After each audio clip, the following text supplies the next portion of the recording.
All right, it sounds like we're good to go. Thank you so much, everyone, for coming along this lunchtime in Design Week to join us today. Let us begin today's panel discussion by acknowledging the Wadawurrung people of the Kulin Nation, the traditional custodians of the land on which we are gathered today, a land which was never ceded. We pay our respects to Wadawurrung elders and ancestors and acknowledge their continuing connection to this beautiful country, and thank them for their care and custodianship over many thousands of years. I extend this respect to any Aboriginal and Torres Strait Islanders who are joining us today. Education has a long and rich history in this country, on this continent, and we aim to reflect this and honour this in the ways which we teach and learn here at Deakin. It's with great pleasure that I introduce our panel discussion moderator, Dr Tonya Meyrick. Tonya is a senior lecturer, screen and design at Deakin University, and she's a creative practitioner, academic and communication designer with over 20 years experience working with corporate brands and not-for-profit clients. Her research focus is on the intersection and boundaries of post-colonial digital ecologies, place, typography and design. And I'll let her say a few more words about herself. Thank you, Tonya. Oh no, thank you so much. Thanks for that introduction, Lucinda. Is that microphone on? We hear that okay? Great. So you've done a wonderful introduction, so I don't need to. So thanks so much for coming today. I'm going to let our panellists introduce themselves now, so rather than me read a bio, so I'm going to hand it over to Danial Graham. Hello, I'm Daniel. I'm a freelance designer for DNGR. That's my company. I'm a creative director from afar for a company named Fizz, and I'm currently a Deakin tutor as well, which is kind of a recent thing. So, excellent, yeah. Thank you. Jess? Hi, I'm Jess. I am a senior designer at a marketing digital advertising agency here in Geelong called Ivy Street. Before Ivy Street, I was a student at Deakin University at the waterfront. So, yeah, it's lovely to be back and seeing all the student work, and yeah, it's really good to be here. And hi, I'm Sarah Fennelly. I'm the visual design lead here at the library at Deakin Uni, and I guess my wheelhouse is anything visual design that is required in the library, so everything from UI to and UX work, a lot of learning design, as well as a lot of print, many versions of print design, just pretty much everything in that side of things. Excellent, thank you for the introductions. So we're here today in support of the exhibition next to us, Design, Empathy by Design, which showcases the work of third-year visual communication design students in our Bachelor of Design degree. And I've been pivotal in embedding an educational framework of empathy inside our degree, pedagogically throughout our curriculum over a long period of time. And for me, that's come about through involvement working with the United Nations internationally and volunteer work that I have achieved in different countries, working specifically with the United Nations Women Agency and the Office of the Land and the Sea. So working in that international space with organisations and not-for-profit companies in a pro bono capacity, I've never been paid to work in that capacity, and I won't take payment. My work is translated into really a fundamental state of being or a reason for being, and for that I'm delighted to address some of the concerns in this space for the exhibition today and with our expert panellists. So let's commence by considering how empathy is embedded in your design process. Is it an add-on for your clients? Do they request a particular essence, or do you empathetically have considerations which you leak into everything that you do, and why? So who would like to start? I typically try to leak what I know and love into everything I put my hands on. So it doesn't usually come across my table to have that sort of incorporated, but I do try my best every step of the way, I guess. And so do your clients or do the clients that you work with consider an empathetic aspect to the products that they make or the design processes, or is that? I guess it's not known as much to smaller companies. It's not really sort of put towards me. They may not know about it as much, so that's sort of what I want to put across as well to them and make them know that it is important. Yeah, so I'll try to at least, yeah. Yeah, fantastic. Yeah. Thank you. Jess, how about you? I think you make a really interesting point, especially with students. They're going to be the ones these days that have those design thinking techniques going behind them to educate, people that might not know about it. So that's really good. But yeah, sort of day to day, I think that we have clients that we do a lot of place branding or place marketing, so creating sort of community, I guess, with design. And depending on the client and their budget is how we can sort of put empathy in. So we might suggest doing some empathy mapping or customer journey mapping and things like that. Some clients are like, don't have the money for it, I'm not going to do it. And other clients are, really receptive to it and can see the value in those outcomes that we can get from it, which is great. Fantastic. And Jess, on that, do you find that it's particular segments of industry who actively pursue empathy, and is it the larger organisations that can do it and the smallest can't because they don't have the funding to do it? Is there a difference there, or do you see a difference? I do see a difference with, sort of the larger side of things. They can sort of afford to do it. It does take a lot of time and a lot of people power to sort of go out there and get those results, but they do see value in those results and how they can benefit from it as well, and how their purchasers or clients can get from it as well. Yeah. Excellent, thank you. And what about you, Sarah? Because we're all in different roles in design, which is illuminating and fantastic. So working within the Deakin system, can you tell us a bit about empathy in your processing? Most definitely. So I work in the experience design team in our library, and it's incredibly, human-centred, very focused on that. We have I work alongside a UX researcher. We get a lot of insights, and a lot of our work is purely driven from those insights.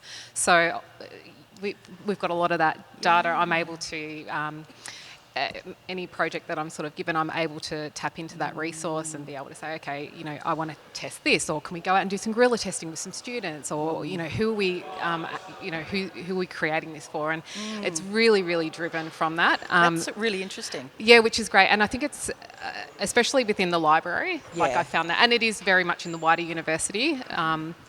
But definitely the library, I think it's always been a very big focus of most libraries, is to be very community-minded. So I think they've always sort of done it without realising that formally that's what we've been doing for quite a long time. And it's great work, and it's really interesting. And I think some people naturally were aligned to an empathetic framework. However, with design thinking and the 5-step, IDEO method there, empathy is such a distinct stage within that process, but we aren't always afforded the time to explore a design thinking methodology within client work, and so I'm interested to find out how you might approach that in your processes. I feel like even if there's not a budget, we tend to try to do it anyway. Would you agree? Like I personally do. I usually, even if it's a small amount, I typically do try to do that at the start, just for my own well-being, so I know, and then try to leach that into the actual design itself and to the client. So it's a small step that I try to make bigger, but sometimes it doesn't get there as well. There's not funding sometimes. Absolutely. So, And I'd imagine, Sarah, within the university context, you mentioned there that you were able to access and are provided with data sets, and those data sets can inform your processes and what you do. Can you imagine if you weren't with a larger organisation like the university, how would you get that information? Or you wouldn't? Good question.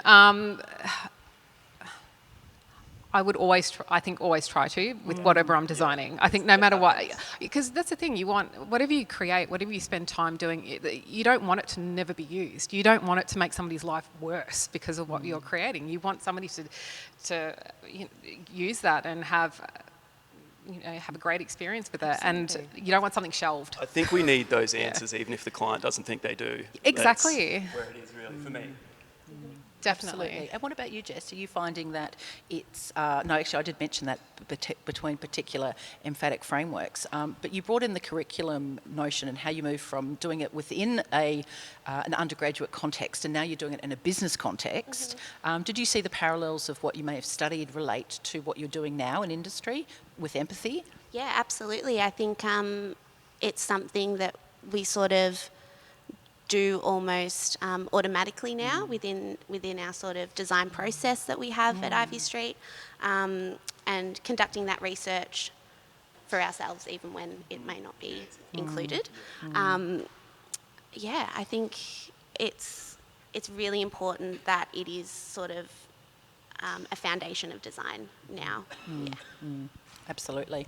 And so can you, panellists, can we consider the times where it's been really challenging to follow an empathetic frame, whether that's because of a particular client or a particular job? I'd love to hear about some of those considerations. Some people might think that kindness and empathy is a luxury in work, and I think everyone have a different experience of that. So I'd love to hear what your experiences of that might be.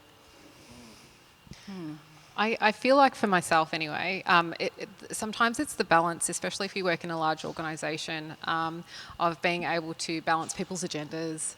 Sometimes if you're adhering to branding or restrictions that you have, you might also have vendor systems that you're working with that are really shut down and locked down, and those experiences that you're trying to get to make life easier, you just cannot achieve. And that's sort of, I think, for me, more of a blocker sometimes. And yeah, I guess it's also when you're working with people who you can't convince. Yeah.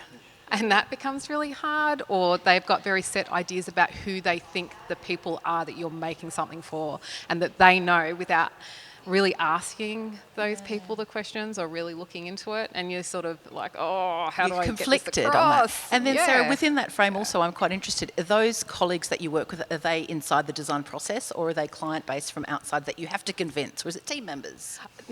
Not team members. It's usually, in the past, it's been outside. But yeah, and different organisation altogether, not the one that I work for currently. It was a different place. Yeah. And yeah, it was interesting because, and also sometimes from within too, where it was just you worked in a team and they just wanted to do something cool. And so you were like, is it the right thing that's really cool? Or somebody just wanted to do something in an organisation to further their career.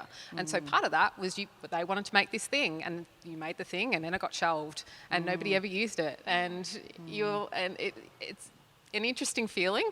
Worst nightmare. Slightly being used, but you know, some of those things are challenges that you face, and I think that's as you navigate your career and the further along you go, is that you do choose and pick, you know, what organisation or what company or what type of work really speaks to you, you know, your morals, your ethics, you know, what drives you, and I think that becomes a little bit more evident the further along you go. It does, and I also would like to note that I feel in a very privileged position being an academic, because I have the luxury of reaching companies and offering them work and services that if I was a freelancer, if I ran my own company, that may not necessarily be the case. And I know for you, for example, that may not be the case. So we'd love to hear about some of the challenges you face as a business owner. Just in terms of luxury. Yeah, the luxury of empathy or being able to consider the emotional. Obviously I have my opinions on what empathy and how important it is, but it's not a luxury. It's like, and I don't often get, you know, like a way to put that in there, and that's, you know, something that there's not much I can do about it. I can do my own things out of my own pocket, which I tend to do because I think it's important. Again, so I'm sort of repeating myself here, but. Yeah, there always needs to be room for it, I think. Yeah. So luxury, no, but there needs room for it, I think. Yeah. Absolutely. So. And in terms of that, I mean, this turns into a lot of business and marketing jargon. You know, we also think about, economic and social responsibility, and there's always a new buzzword popping around LinkedIn. Have you seen that flow through to the requests that clients come through to you with any of these considerations? Could you give me an example of a buzzword? Oh, yeah, corporate social responsibility. Okay. Yeah.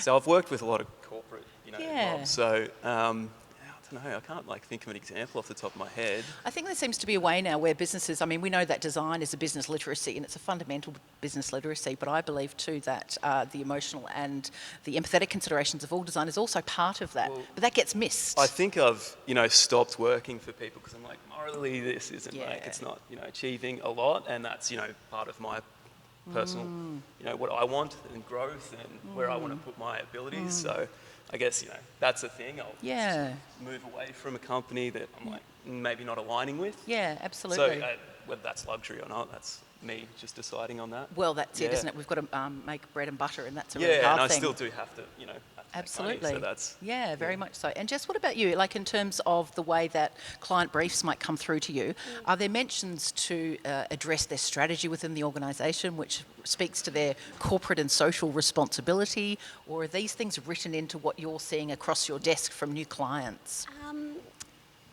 Sometimes we will get a brief. So if it's a property development and they have a very strong eco stance, or they want to use concrete within their development that's made from recycled materials and things like that. So we do get considerations from that way, but it's not always at the beginning of a brief. Sometimes we do have to, a client will come to us, this is what we want. And we're like, well, have you considered X, Y, and Z? Is that going to be the best thing for your purchases and for your clients? So with like printing and stuff like that, do you try to do sort of Yeah, sustainable? Yeah, yeah, that's something that I obviously do as well a yeah. lot. I try to push them towards someone that's more eco-friendly. Yeah. Recycled goods, that's something I'm quite Yeah. passionate about as well. So we might have like a office space or something, and we wouldn't use any plastic materials in there. We'd use vegetable inks for printing and things like that, and trying to align the design outcomes with the values of that business. And then how much do you think that you're relied on as a designer to bring this conversation into these briefs through the company? I think it's pretty important. At the beginning of any brief or any larger project, we will all sit down as a team and really brainstorm together. So everyone is involved in that process. We have account managers that are involved in it. We have designers, web developers, all to sort of bring ideas to the table. So, I think designers, we do have a voice in that aspect for sure. Yeah, absolutely. Like a moral, absolutely moral imperative. Morally, we are kind of should be pushing that stuff. I think that's kind of where we stand. Doesn't always get across the line, but we can try. Absolutely not. Absolutely not. It doesn't always get across the line, does it? So I'm interested in thinking about empathy in the sense that it's a very human emotion, and it's something that we come with and we sort of spread through what we do. However, we can embed that within a human-centred design aspect. But talking about products, talking about experiences, we're using the terms user and user experience a lot, and usability within these frames. And I'm really interested in the sort of delineation between a human-centred designer and how we frame usability. And are we framing usability from a computer perspective or a behavioural cognitive perspective? Or the human-centred? So I suppose I'm interested just to probe the word user and how that sits with you, whether you actively use it or whether you don't. As in, it doesn't feel human-centred Yes, calling someone a user. right. Yeah, No, I it understand that. doesn't. Yeah, I think I called them, what did I say the other night? A honeybee. Honeybee. Yeah. Yeah. Like we build the flower and the honeybee comes and takes away and pollinates, and that's what we want. We're bringing that person in that we're trying to attract. So. And I think guess that's a lovely analogy for the frame. A cute little way of putting it, I guess. Yeah, absolutely. Yeah, so I don't know. I've typically used the word user, but yeah. I'm not sure if I agree with it. It does seem inhumane. It does, doesn't it? It feels like the meeting of sort of two disparate design methodologies through human-centred design. Yeah, and then clinical computer. sort of, I think. Absolutely. And I think user is also associated with data a lot. Exactly. Which does take the human element out of it. It's more like patterns that people see in what they're doing in an online space, and not how they're actually feeling when they're interacting with something, which can be really tough as well. It seems like it's outside the emotional perspective. Yeah. If you're thinking user, it doesn't align with humanity as much. Yes, yeah. And I think that the two are often confused. They are. Yeah. Absolutely. Yeah, great insight. Sarah, what about you? Yeah, I think, I don't know if many people, I think, was it the Social Network documentary where they delved into the term user and how the only other industry that uses that is the illegal drug industry. Yeah. So, and there's that kind of negative connotations that are Absolutely. associated with that. And it really it dehumanises by calling somebody a user. It's basically like, giving a number to somebody, and that's who they are. For me, it's about people. Who are the people? I'm fortunate enough I can walk out of my office and walk into the space and I see the people. Or some of the people are, they might be at home because they're studying abroad, or, and everyone has a story. And I think, I don't know, it might seem a bit silly, but when you're designing something, I like to think about I'm designing it for a friend. It's like, who am I designing this for? This could be my friend or a family member or somebody I deeply care about. So, you want to make. I want to make life a bit easier for somebody, however that looks, and maybe a little bit happier or a little bit more interesting. Beneficial. Yeah, beneficial. pretty much. But I think that really speaks to the next sort of part of what I was interested in specifically, is how you consider yourself a human-centred designer. And I think you've mentioned that there, Sarah, with the respect that you don't consider them users, you actually consider them people and humans. And so that's a really active part of what you do. Yeah. Yeah, definitely. One of the projects I've worked on recently is to try and do a signage uplift across our physical spaces. And a bit of that involved, we have an experience lab that the team that I'm in runs at the library, and I've been able to work with our researcher and actually get out there and sit at the table and take the signage and have the questions and ask them about what people about, well, this is an idea and what do you think, or what are you after and what do you like, and get, really connect. And I think that's where I've found it really interesting, is actually on the floor connecting with these people that I'm creating the things for, and Absolutely. hopefully. If not user, what other words? Has anyone used something different? I don't know, person. Person. Yeah, or sometimes I actually, if we identify, I guess, you have personas or that kind of thing, or we sort of identify the cohort that we're making this for as actually calling the person, saying, oh, I'm making this for a postgrad student. That's who I'm making it for, or I'm making this for a HDR student, or so. Actually, for me, naming is really happy. It makes it easier for me to sort of, I get my head focused in on who I'm making this for. Any other insight from the panellists about the notion of a human-centred designer? Do you feel like a human-centred designer in the whole process of design, or is it something you have to really stop and think about? I think I strive to be. Yeah. I think that's what I want to be. Whether I am, I'm hoping I've got some sort of impact on what I'm doing. It'd be a bit crushing to not. I always try to have some sort of beneficial impact. Probably the same as everyone here. Yeah, I think you've already said that. So. Absolutely. And I think too, with the advent of artificial intelligence, specifically generative AI, where everything is reduced to an algorithm and a bit and a dot, pre-quantum mechanics. Speaking of inhumanity, and I think that there's some really interesting white papers out there about why we should and why we shouldn't be using ChatGPT, DALL-E, Stable Diffusion, Midjourneys, and one of the key aspects that I remind our student cohort is that you're designing for a human and they want you to do the design for them, and there's a real specific reason for that. Have you got any thoughts around that? Is it Huge.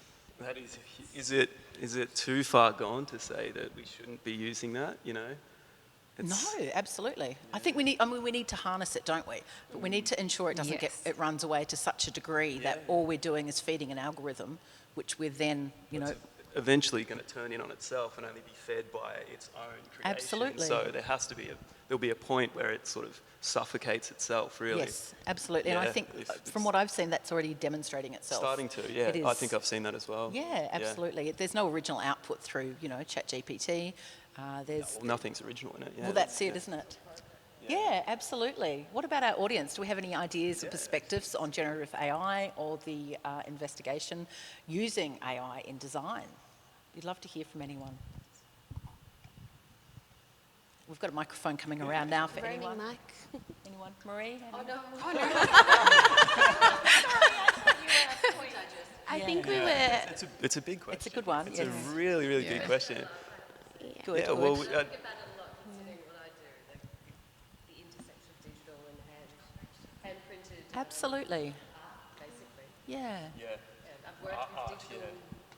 I've worked with digital products.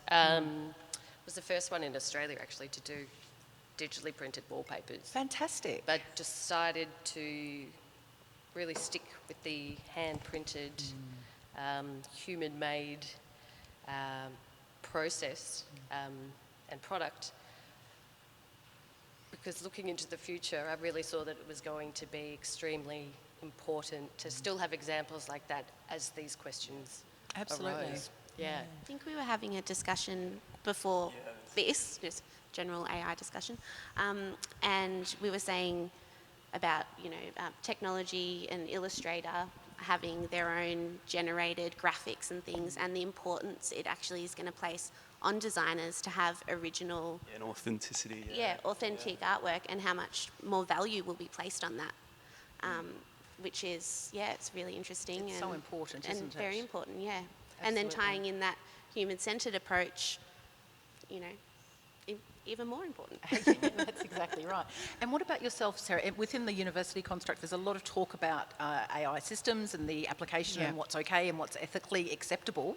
Can you tell us about that from your perspective, working in the large corporation? Yeah, I guess they've just kicked off a project, a Gen AI project in the library. So I'm part of it. So early stages yet, and it's all still a little bit new and still investigating and having a look at it. There's a little part of me that's sort of like, how can you harness it maybe? Or how can we maybe, like, what is it that's there that's kind of interesting to be able to use? Because this is probably a really bad example, and you're going to look at me and be like, oh God, I shouldn't have said this. But I'm sure it's not. I'm sure it's not. Well, I kind of think about, although it's slightly different, obviously, because there's algorithms and other things involved, but I feel like throughout history with different modes of art, and when, for example, if you were a portrait painter back in the day, and then all of a sudden cameras came about, and like, It's technology, exactly, and that was going to ruin it. But there's still incredible value in that type of artwork, and it's still recognised today, you know, years and years later. So I don't really want to look at it like, oh, it's going to be the end and this is going to be awful. Like, maybe, of course. how else More can of a we, tool? Yeah, maybe a tool. I think so. I think that's what Yeah. we're kind of, a lot of designers are starting to use. It has to be driven by someone knowledgeable about what they're doing. Yeah. Is that sort of what you... Yeah, pretty much. You've got to type something in and you've got to tell it to do however the thought process that you have. Or maybe, you know, could you even say at one point, oh, maybe there's something that it spits out where you're like, oh, that's kind of cool. Oh, that's a bit different. Oh, maybe I get a little bit of inspiration from that. Because, I mean, that's what most of what we do is, isn't it, in design? We take inspiration from others and other places and other ideas and bring them together and mould them and meld them. And Inspired. Absolutely, Yeah, but you've also got the inspired. potential to walk down to the National Gallery and to look in their bookshop and then to cross the road and see the lettuce spray art on Hosier Lane and then to bring these experiences of a walking human into your brain and to really let that flourish with your imagination. And you can't do that when you're telling ChatGPT for a prompt. It's not going to do it for you. No.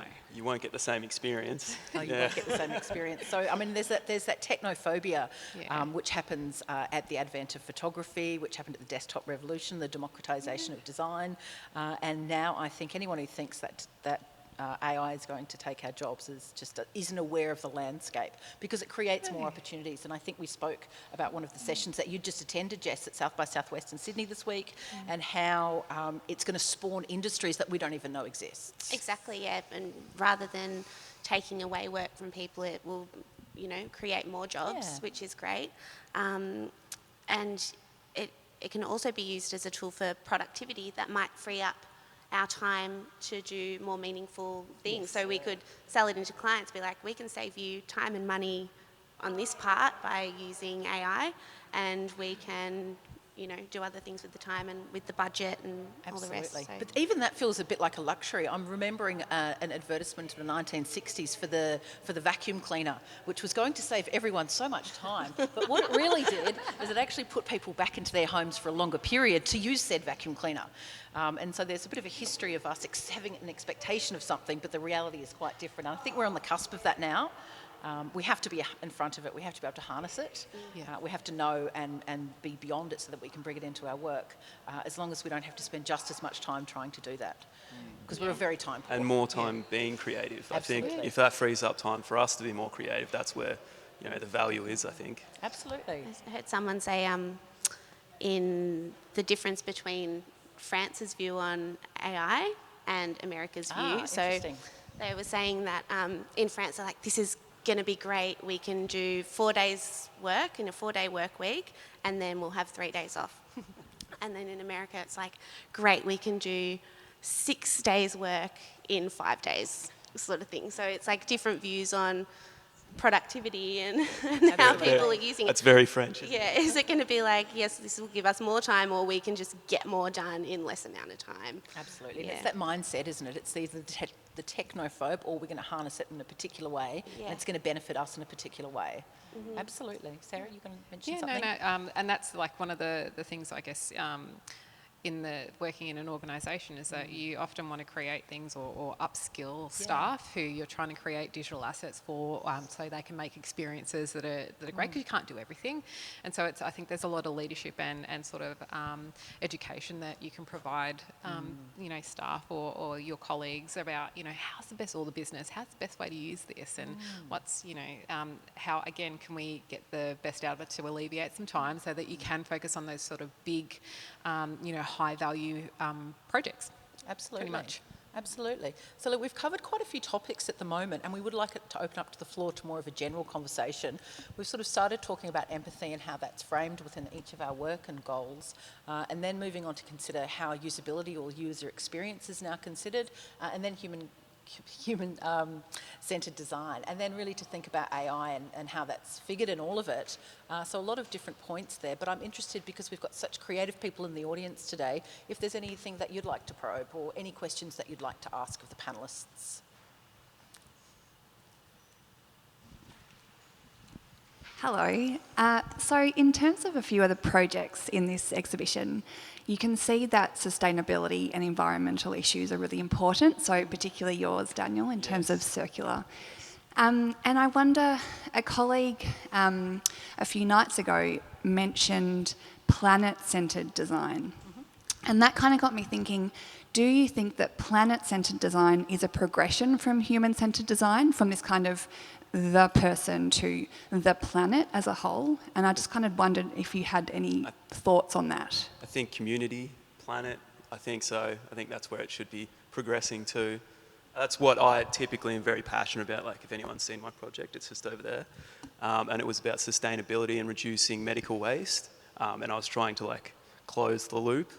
So it was a lot, it's very, very centred around sustainability and things we can do there. So that's definitely something I'm very passionate about. So I do want to take that further and further, or as far as I can go with that. So. But I think it's a really interesting point. I just wanted to pick that up there. Planet-centred, for me, it's moving it from human-centred, which is, we've also, done terrible things to this earth. So thinking about it from a planet-centred perspective, it brings in that environmental, but also the emotional responsibility for those around us, which sometimes may not be mentioned when we're thinking human-centred or the user. So I think I haven't heard that before, but I think it's really interesting. Less down to the individual as well. Yeah. So exactly. I'd say they're Inextricably linked. Yeah, absolutely. linked. Sorry, being microphoned. I would argue that they are inextricably linked, and they have to be approached together in every step of the process of design thinking for the modern age. the individual and the planet. Absolutely. Yeah, Yeah. absolutely. And it takes the individual to... I believe that idea of the individual connected to the planet, or even larger, we're getting to this. Solar I'm system. seeing evidence of cosmological thinking at the grassroots, Yeah. outside the academic stream. Absolutely. So, Absolutely. so I think these systems should be brought together, or at least the individual and the planetary thinking and environment should all be definitely communicated. I think as one. designers, we're morally, our compass is to And push for that. It should be at least. 100%. And I think if designers are actually more and more adopting that and doing what you do as a method, deciding to choose your clients based on your own convictions of morality and ethics, If I think can. that's... But as more do, and as you lead the example, that will create change, particularly for the younger generations. And I really believe that's the way it's got to move. Absolutely. And I think people are more considerate as well these days. It seems to be more a part of our society, Yep. I do think. Yeah. It's an interesting one, isn't it? It's like we're presented as problem solvers and system design thinkers, and then through the process of these different briefs and different clients, we also find need. So we need finding as well, and in that process, and it's almost as if with these new terminologies like planet-centred, as if we're just trying to reiterate that need. And so that reiteration and research and iteration is so critical to what we do on a daily basis anyway, that it's wonderful to know that it's coming through different methods and ways, I think, into the industry. I'm going to update my bio with that. That's great. That's great. Planet-centred. I love it. Yeah, it's fantastic. Any other ideas or thoughts from our audience today? Dr. Russell Kennedy. Thank you. Empathy, it's an interesting one, and the design thinking process has sort of built that into the new way of approaching design, hasn't it? where we include all of the stakeholders earlier in the conversations than we do have in the past. Just wondering, has any of you worked on Indigenous projects or briefs which require an Indigenous outcome, whether it be a place brand or representation? If you did, how did you approach the empathy on that, or did you avoid it because it was a complicated issue? And I saw that on the back of last weekend, and also the guy looking over your shoulders here, who was the architect of the White Australia policy, but we won't digress too much from that. Yeah, so Indigenising, or the notion of bringing Indigenous protocols into projects, has that been of a concern for anything you've worked on? We did a project a couple of years ago now for learning, for learning materials, and there was a need to create characters for those that was identified that by learning designers. These little Yes, characters, I've seen yes. a library So of it. we created Indigenous characters as well as non-binary character. So we we're really fortunate at the university to have a lot of people that we can sort of lean into, and myself and my colleague, obviously very Caucasian, middle-aged women, and identified that very early on, and got the right people involved in the conversation to say, okay, you guide us, you tell us, and we will, I can make and create, but you are the ones guiding us. So we did, and we worked really closely with the cohorts, as well as we had the head of race relations at Deakin. So we really had a lot of people inputting into it, and we went to the students and went to our cohorts, and it was a great project, and it's something you can stand by. But I think it's really making sure that you're having very open and identifying yourself where your lack of knowledge is, and then bringing people into the conversation and just saying, is this a need? Is this right? How can I help? Really, but definitely about identifying that yourself, being pretty self-aware. Yeah. And Jess, you work on a lot of placemaking projects within the work that you do, because they're located on country, they're located in place, although the clients may not necessarily frame anything in that light. Is there sort of gaps in that process for you with regards to Indigenous knowledge or cultural protocols? Yeah, I guess the sort of the protocols and things probably don't reach us as much as they would the client. But obviously with your work, Russell, the importance of having that involvement is just, you can't do it and you can't approach it without having that involvement. So I haven't been involved in anything along those lines, but I think that our clients would, probably because of the land and yeah. Absolutely. I know Russell and I have just recently been working with the Royal Botanic Gardens, Victoria, and we wrote their design brief for the new wayfinding strategy for over 400 hectares of state government gardens, so across Cranbourne and Melbourne Gardens. And I was brought in as a wayfinding researcher, and part of that process and the early discussions was that it was fundamental to bring in the cultural protocols, and it was fundamental to have an Indigenous-led strategy. And so working with Dr Russell Kennedy, we brought on Jifa Greenaway, who's an amazing Indigenous architect, and also one of the co-authorities on the Indigenous Design Charter. And that project's now at almost 2 years. We're 2 years past it now, but it's still causing repercussions of the ways that we can indigenise, or a process of actually bringing indigeneity into the conversations to colonial places, because of course we know many people were kicked off their land for the garden sites across Melbourne and Victoria, and so having those people being able to come back in generations later, I think is an absolutely crucial part of it. And it was something that I was very upfront in saying, that we couldn't proceed unless. I very much felt like the Lorax, unless. But I felt quite privileged to be able to bring that knowledge in and to situate that. And then that's now being a bit of a test case internationally for the way that post-colonial or colonial settlements might be able to consider how they are bringing their, native peoples into these conversations. So I think that that's absolutely, it's been pivotal for what we've been doing over the last while. So we're almost at time, but would anyone else like to mention or note any other conversational aspects for today? I've just got a question. This is my first introduction. Thanks. Hi, my name's Evie, and it's my first introduction to anything around human-centred or this word empathy in regards to design. So I'm curious to know, what's the practical application of it? I can understand it when you've got a specific demographic such as Indigenous, but when you're talking about general population, maybe housing development, how does this actually look in its practicality of taking in empathy and human-centred design? That's a really great question. Yeah. Thank you. I can answer it myself, but I don't have to answer every question. Any ideas from the panellists? What are your thoughts? Yeah, I think demographics very broad. I think we typically reduce it down to a community, and we can't achieve what we want to a whole huge audience, so we have to be empathetically thinking about who we are actually targeting. So very specifically, and how we're going to target those people is that. Yeah, definitely. I don't know. Yeah, that's probably the best answer I can give to that. Is anyone? And then sort of using those insights to develop design outcomes or collateral pieces that best communicate whatever you're trying to communicate to that audience and to those people that you're trying to target, I guess. Yeah.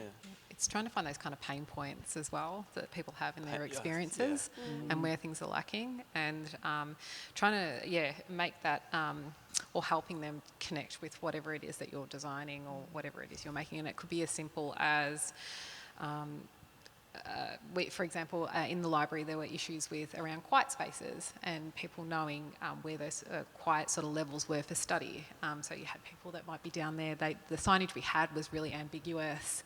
It didn't really communicate that this level down here is for quiet study. So there was, our students were having issues with that. So, we went out, spoke to them, tried to figure out what wording they use, what language they would like to see, what type of signage would be a type of solution. And now we have like decals and it just says simply, this is a quiet level. And we've gotten great feedback from students who are very happy now. They know that that's the quiet level, and that's like just a really basic example, I guess. But it's getting those insights, talking to them, figuring out what the problem was, and trying to understand and develop and design a solution for it. And then double checking that is what they want. Yeah. Jackson, you had a comment there. I do. Hi everyone, Jackson from the library. I'd just like to add another layer on top of those excellent answers, which is the exhibition just here, I guess really at its core is trying to do that, is trying to, for the most general audience possible, make visible what empathy-driven design looks like in practice. So for all of our audience here today, following this discussion, please go and have a look at these projects, all student projects, but really wonderful how they break down their process and really put human at the centre of it for all different kinds of applications. Excellent, good insight. It comes back to user as well. Who is this user? Why are we creating something? What's the purpose of that thing we're creating? How's it going to benefit that person as well? And making sure that we're not coming up with a solution before there's even a problem identified. That's a big one. Creating a problem. Need finding again, isn't it? Yeah. It's the interrogation, it's the way that you approach the interrogation of whatever brief you have in front of you.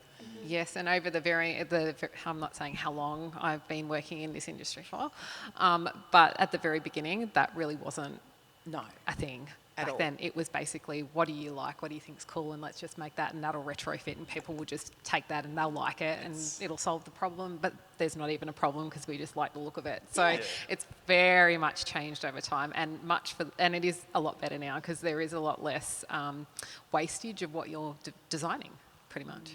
And it helps you to define that problem. Of course, yeah. And It's more likely to be successful as well. Not always, but it's more likely than just creating something pretty. And and you want that experience to be a good experience, and that's defining what is a good experience for somebody. That's the key question, I find. And also, as we were saying there about personas, that is different for everybody. Yes, it is. It's micro communities. Every project is different. There's always a different person we're trying to reach. So And that's I think who we're trying to uncover. Absolutely, and I think within that you mentioned, what does it look like? And I think that's a really important perspective and a really important point. In the exhibition here at the Alfred Deakin Library, we have 100% of the clients on show here are ones that we've contacted. So myself, Dr Kennedy and my two colleagues have actively contacted because we know they don't have money for high quality graphic design or communication design work.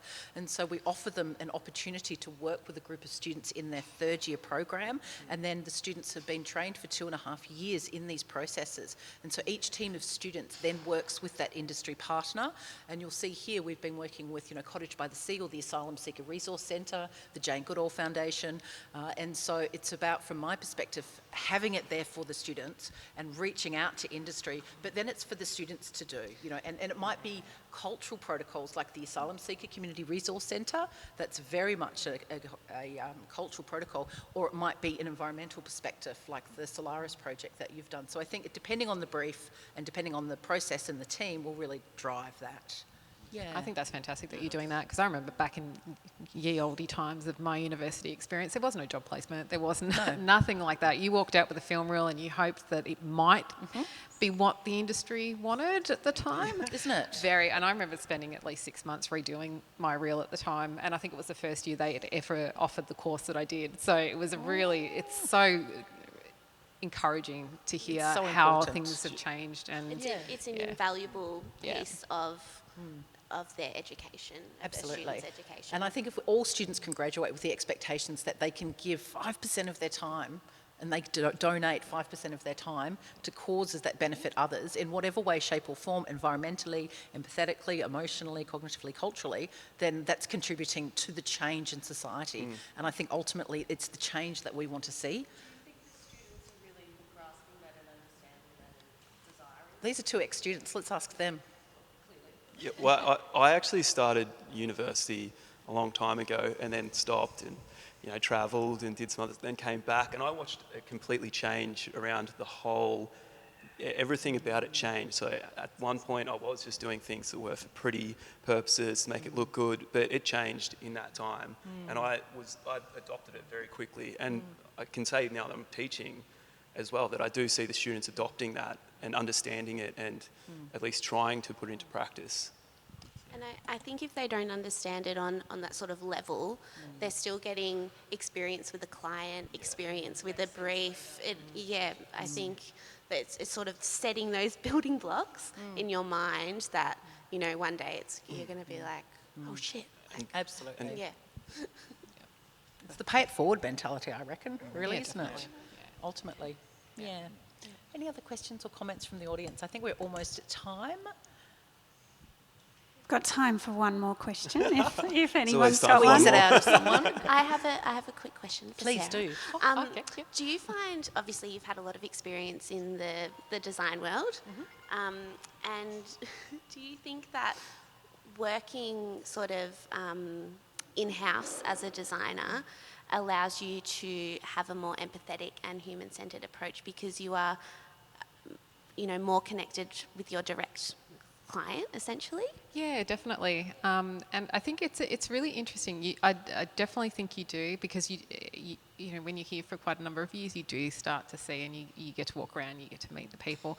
I think where it becomes maybe the challenge that you have in working in an organisation, especially if you're in a department within an organisation, is that you're balancing brand that sometimes you have no control over, you have no say in. You have so many departments, you have, like I said, vendor systems that you're looking after. You're also trying to upskill staff that you're trying to create things for, trying to make sure that they all meet like the end goal, which is that solving a problem for our cohort, the people that are in the organisation. So, I think you do. The longer you stay there, the more of those connections you make, the more people you get to know, and I think the more influence that you can have and that more leadership that you can provide. It's very different than coming from the outside into an organisation. I think that, definitely, because sometimes, you might have a client maybe sometimes ongoing if you're freelancing, but it's very different than being in an organisation and being able to try and lead through change. Yeah, from within. From within. That's where it's different, and that's where the challenge is different. So, and it's No, they're not great. from leading within. I think yes. Oh no, outside pushing on, definitely not. But when you're inside, yeah, you know, I feel like it's almost like the Trojan horse, isn't it? You've come in and you're like, ha. But yeah, I think you can definitely, and you get to know the people and you get to know the organisation and what they stand for, and the challenges that they've had as well. And I think it's being really open-minded as well when you come into an organisation. You can't really just come in and say, oh well, this is bad, or this has been, why are you doing this wrong, or because there's people who have been here for it, you know, and who perhaps are trying to make those changes that haven't. And so it's a really interesting thing, and I feel fortunate to be in education. I really love education. I think that it speaks to me morally and ethically, and also I get a very fantastic work-life balance, which is important to me anyway. Absolutely. Well, if that's all, I think we'll just end on a great note and thank Nelson Mandela for Be the Change You Want to See in the World. And I think ultimately that's really what it's about on a really fundamental level. Excellent. So thank you, Danial Graham. Thank you, Jess Pepper. Thank you very much. Thanks, everyone. Thank you so much. Fennelly. Hope you've enjoyed our session today, and please make sure you come to Geelong Design Week, UNESCO City of Design, and the exhibition gallery here at the waterfront. Thank you so much.